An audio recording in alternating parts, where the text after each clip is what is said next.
کہ جب انہوں نے دیکھا کہ بڑے بڑے گرجے ہیں اور وہاں گولڈن سونا لگا ہوا ہے، 2 ہمارے بندے جو ہے وہ وہاں جا کے عیسائی ہو گئے۔ 2 افراد نے عیسائیت قبول کر لی، جبکہ ان کی جو بیویاں ہیں ان کو اپنے دین پر قائم رہی اور انہوں نے بالکل اپنے دین کو نہیں چھوڑا۔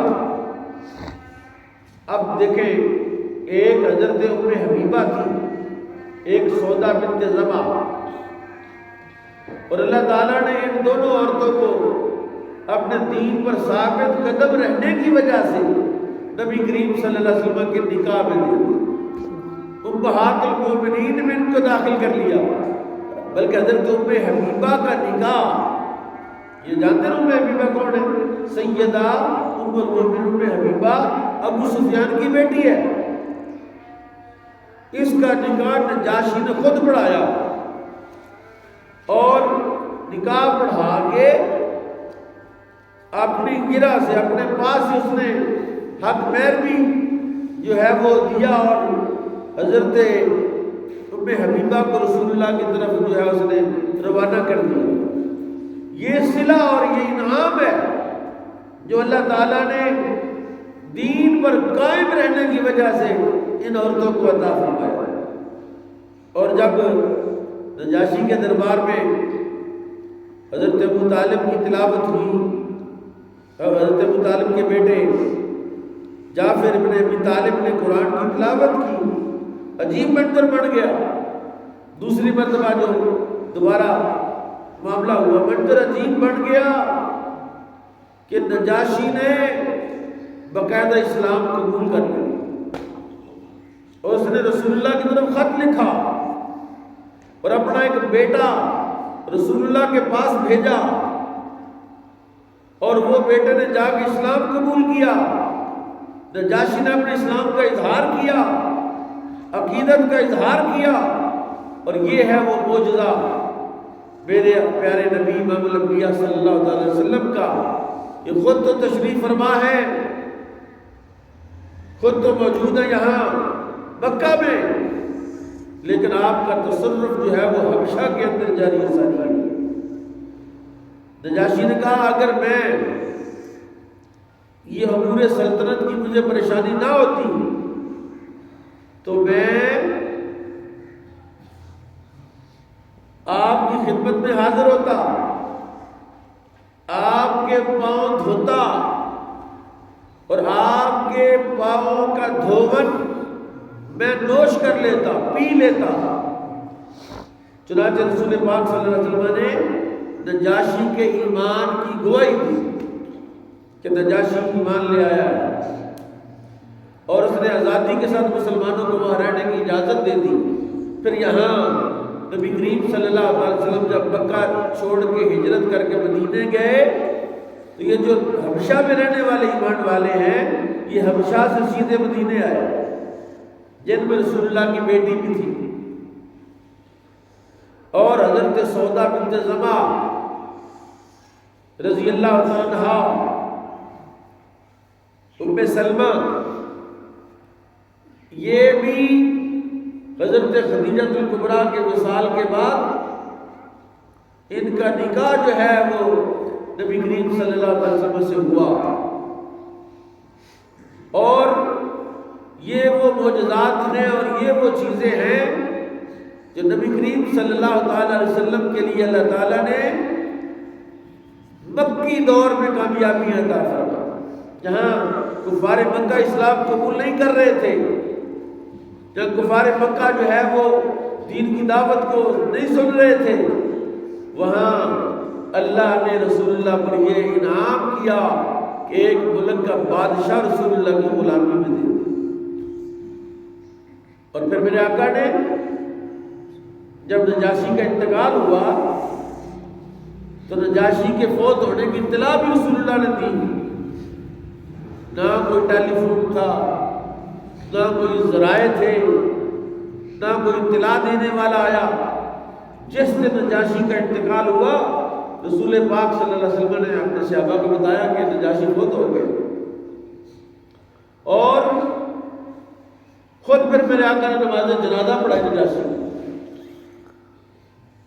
اور یہ خصوصیت ہے ہمارے نزدیک غائبانہ جنازہ. ہم جب جنازہ پڑھاتے ہیں تو کیا دعا پڑھتے ہیں؟ نیت کیا کرتے ہیں؟ 4 تکبیر تو بولو تو صحیح. 4 تکبیر نماز جنازہ، فرض کفایہ، ثنا واسطے، اللہ تعالیٰ کی دعا واسطے، حاضر میت ہے حاضر اسم حاضر اسم، دعا واسطے. غائب اس میت کے تو ہو ہی نہیں سکتا. یہ خصوصیت صرف رسول اللہ کی ہے کہ نبی پاک صلی اللہ علیہ وسلم نے نجاشی کا جب جنازہ پڑھایا نا، اللہ تعالیٰ نے زمین کو سکیڑ دیا اور نجاشی کی میت کو رسول اللہ کے سامنے کر دیا. وہاں بھی غائبانہ نہیں رہا، حاضر تھا جنازہ. حاضر اس میت کے میرے آقا نے جنازہ پڑھایا. جس طرح میرے آقا معراج کے بعد جب واپس آئے نا تو مکے والے جانتے تھے کہ نبی پاک نے کبھی بھی مسجد اقصیٰ کا سفر نہیں کیا، مسجد اقصیٰ نہیں دیکھی ہوئی. اور جو کئی بار مسجد اقصیٰ گئے تھے، فلسطین کا سفر کیا ہوا تھا، وہ جانتے تھے کہ مسجد اقصیٰ کس طرح کی ہے، اس کا رنگ کیسا ہے، اس کے دروازے کتنے ہیں، اس کی کھڑکیاں روشندان کتنے ہیں. ایک بندہ ایک جگہ گیا ہی نہ ہو تو وہ دعویٰ کرے کہ میں مسجد اقصیٰ گیا ہوں. انہوں نے کہا اچھا اگر آپ گئے ہیں تو بتاؤ کس طرح کی مسجد اقصیٰ. میرے آقا نے مسجد اقصیٰ کے بارے میں ایک ایک تفصیل بتائی. اور حدیث پاک میں پتہ کیا آتا ہے؟ اللہ نے جبریل کو حکم دیا، جبریل مسجد اقصیٰ اٹھا کے میرے نبی کے سامنے کر دیا. وہ سوال پوچھتے جاتے ہیں کتنے مینار ہیں؟ حضور دیکھ کے بتاتے ہیں 1 2 3 مینار. کتنے دروازے؟ اتنے دروازے. کھڑکیاں کتنی؟ حضور دیکھ کے بتاتے 2 کھڑکیاں. تو جس طرح مسجد اقصیٰ کو رسول اللہ کے لیے حاضر کیا گیا، اسی طرح نجاشی کی میت کو بھی رسول اللہ کے لیے حاضر کیا گیا. سبحان اللہ. اور اتنا خوش نصیب وہ نجاشی کہ امام الانبیاء خود اس کی نماز جنازہ کی امامت کروائی. اور نجاشی کو یہ اعزاز کیسے ملا؟ نجاشی نے اسلام کی، مسلمانوں کی مدد کی. ہجرت حبشہ اولیٰ اور ہجرت حبشہ ثانیہ ان کی میزبانی کی اور ان کو واپس لے جانے کے لیے آنے والوں کو منہ توڑ جواب دیا. اور وہاں ایک عجیب واقعہ ہوا. یہ میں واقعہ بتا کے اپنی بات ختم کرتا ہوں. یہ ہجرت حبشہ ثانیہ میں ابو سفیان جو ہے وہ کہتا ہے میں نجاشی کے سامنے کھڑا ہو گیا. نجاشی نے کہا جو جس نبی نے نبوت کا دعویٰ کیا اس کا کوئی قریبی رشتہ دار کوئی برادری کا بندہ ہے تو وہ سامنے آیا. ابو سفیان کہتے ہیں میں اس کا چاچا ہوں. کہتے ہیں مجھے سامنے کھڑا کر لیا اور میرے ساتھ جو لوگ ان کے پیچھے کھڑا کیا. اس نے کہا جب یہ جھوٹ بولے تو پیچھے تم نے بتا دینا کہ یہ جھوٹ بول رہا ہے.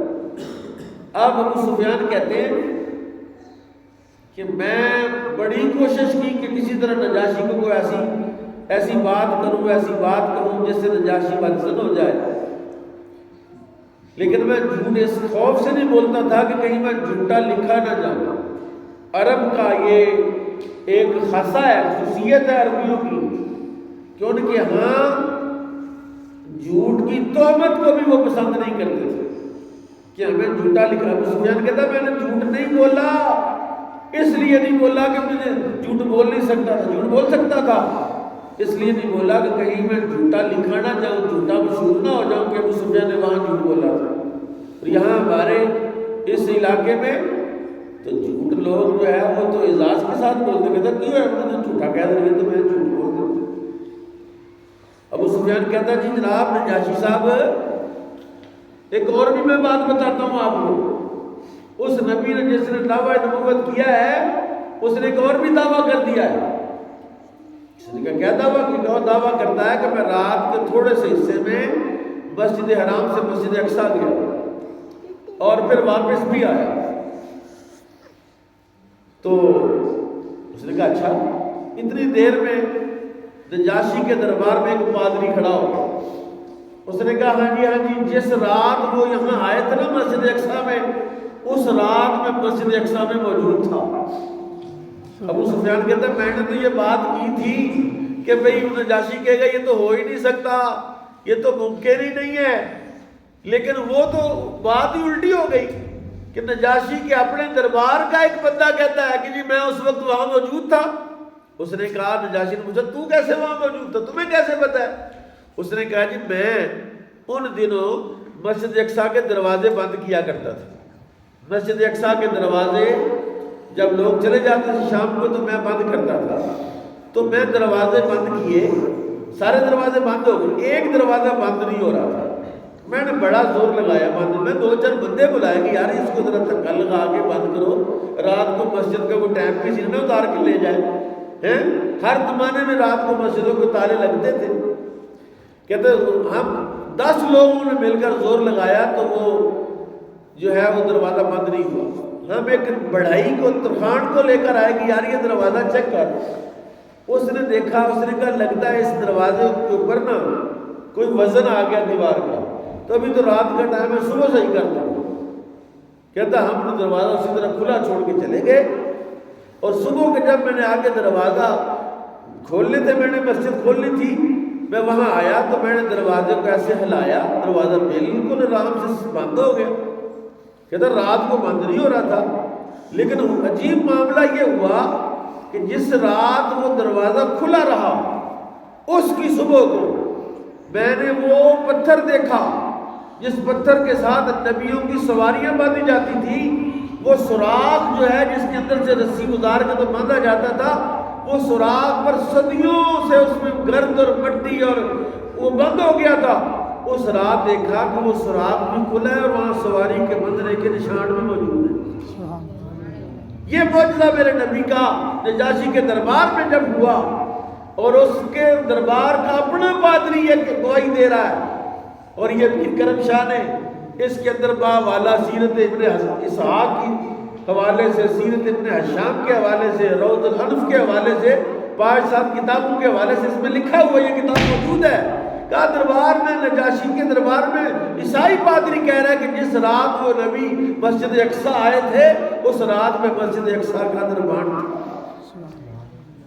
یہ نبی پاک صلی اللہ علیہ وسلم کی جو نبوت ہے اور آپ کی جو معجزات ہیں جو مکہ مکرمہ میں ظاہر ہوئے ان کا ہم ذکر کر رہے ہیں۔ اسی میں ایک معجزہ معراج ہے جس کو انشاءاللہ آئندہ ہم بیان کریں گے، کیونکہ یہ رجب کا جو ماہ مبارک ہے، یہ رسول پاک